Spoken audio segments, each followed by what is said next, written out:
Ever since the release of Security Breach Ruin, we as a community have been trying to figure out what is going on beneath the Pizzaplex. I thought I would try and throw together a timeline from the beginning with Murray's costume manor all the way up to Security Breach. That statement alone might have some people raising their eyebrows because we aren't sure whether Murray's costume manor is even beneath the Pizzaplex. But I think that's a good place to start. In Ruin, as we head further underground, past the burner rooms and past the waterfalls, we set the Mimic free from a storage room that has 2 fabric costumes in it. 2 costumes that are in the style of what we've seen from the Secret of the Mimic trailer. If the Mimic was brought from MCM to the Pizzaplex, why would they bring 2 random costumes along with it? If they had no intention of using it, they wouldn't. The suits were already in there when the Mimic got sealed up, and the only thing that got brought to that location was Mexus when it was still the manor, in my opinion.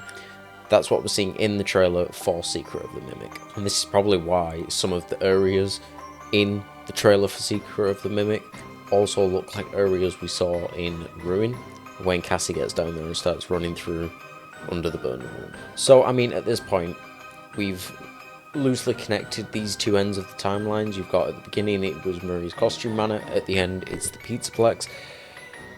My goal was to try and fill out what was in between the 2 of those things, and I think I figured out what comes after the manor. The fact that we walk through a cave with water pouring down from the ceiling suggests that there's a large body of water nearby, like a lake, and I think it's a lake that we've already seen and has been referenced multiple times.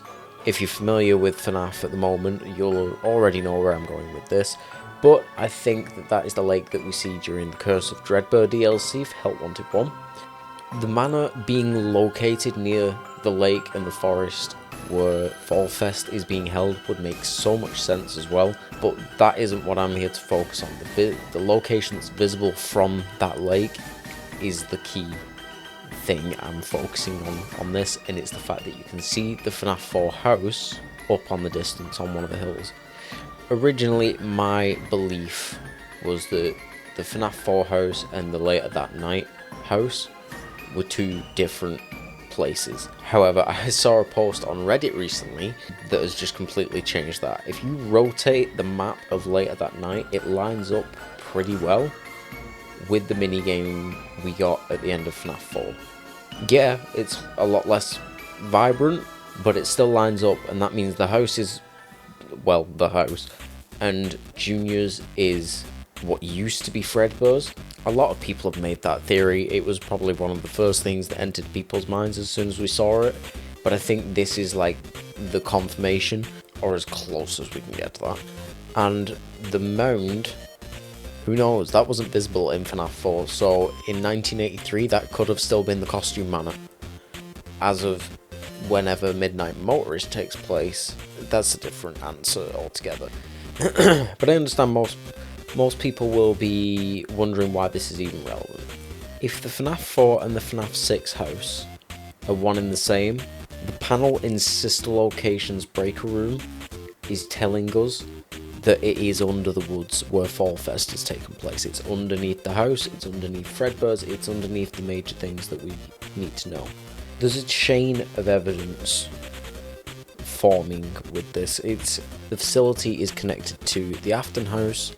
The Afton house is connected to the lake, as it's visible in the DLC, and we know the lake is then the catalyst for the sinkhole later on in the series, very, decades in the future. We still aren't entirely sure when the facility was active, because Sister Location is in such a nebulous state at the moment, timeline-wise, but we can at least know that it comes after these major events.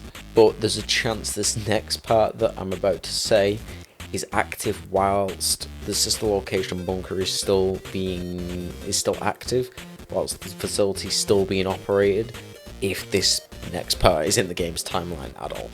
For FNAF's 10th anniversary, we got a game adaptation of Into the Pit. And along with that, we got a map of the tone the game is set in, which I'm pretty sure means that we now have a map of the tone most of FNAF is set in. But what do we find at the bottom right of that map? A lake. There's a little grey mark, that is a lake. And it is directly next to the mill. The mill is a location that is clearly related to Fazbear Entertainment or Murray's costume manor in some way, because Murray's first steps into business were the development of the Hugs vacuum cleaner, as we know from 5 Laps with Freddy's. I'm going to take that as a suggestion that Mr. Hugs is a later development of that same thing, meaning probably most of the characters from FNAF 6 were Murray originals, at least, or Murray designed in some way. But who is outside the mill, in the bins? Trash and the Gang, Mr. Hugs, and Helpy. I think it's Helpy.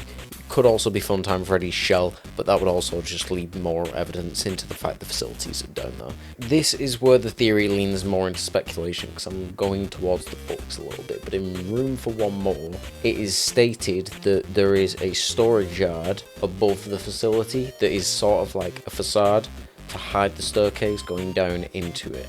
Given the mill is already connected to Fazbear's, what's to say this isn't the way or a way of hiding the entrance into the facility? I mean, literally all it would take from that point onwards is Henry sticking a sign on the side of the mill that says Freddy Fazbear's Pizza Place and dragging all the Trash and the Gang and everybody into the building, ready for Mike to show up. Personally, I'm more inclined to say Henry built a whole new restaurant on the land in the 2020s to include burners underneath. Probably, and considering that would be the last piece of land Fazbear owns at that point, Jeff's would have been opened if that's how the story in the games goes, so that would have been sold off. This would have been the last piece of land available for Henry to build that last pizzeria on. So Mike is hired, everyone arrives in the back alley, Henry lights the fire. But on grounds that have already been tampered with, that heat is going to start causing cracks. And in a location right next to a lake, that water is going to seep into those cracks. And within time, it all caves in. The pizza place and everything inside is just dragged underground. All of it is covered over by the Pizzaplex. So that's how it goes, in my opinion, or my theory. I'm not even sure how much I believe it myself, but Costume Manor, Afton's facility, Fazbear's mill, or I'm even inclined to say Fazbear's distribution centre for certain special deliveries, and then the Pizzaplex over the top after the pizza place has sunken down into the ground. Maybe, maybe not. I think that's a decent idea. It took me a while to come up and try and articulate this, and I've probably not done it very well, but hey ho, let's go. I'm sure it came out okay. My brain isn't working today.